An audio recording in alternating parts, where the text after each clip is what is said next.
Здравствуйте, мои друзья! Наступила осень, а это время готовить блюдо из моркови. И сегодня мы с вами приготовим очень вкусный, полезный, витаминный, пикантный морковный салат. Для нашего салата нам понадобится натереть на терке для корейской морковки одну большую морковь, это примерно 200 грамм. Перекладываем ее в мисочку. Также нам понадобится зелень петрушки, это небольшой пучок, примерно 30 грамм. Мелко нарезаем и тоже отправляем его к морковке. Еще один компонент нашего салата – это 3 зубчика чеснока.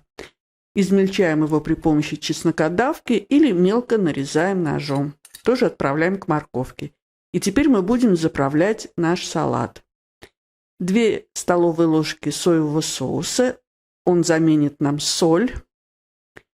Сладость даст нашему салату чайная ложка меда.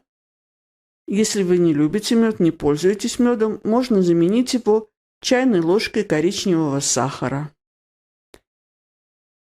Морковь обязательно нужно есть вместе с растительным маслом. Добавляем столовую ложку растительного масла. Я еще добавляю чайную ложку кунжутного масла для запаха.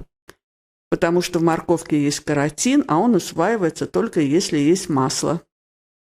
2 столовые ложки кунжута и острый вкус нам даст пол чайной ложки хлопьев перца чили. Все перемешиваем, даем настояться салату минут 5-10, и сейчас мы его будем пробовать.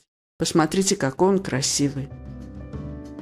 А еще он очень вкусный, он витаминный, он пикантный, пряный и очень красивый. Друзья мои, если вам нравится видео, ставьте лайк, это поможет продвижению видео, его увидит большее количество зрителей, а пошаговый рецепт вы сможете прочитать в описании под видео.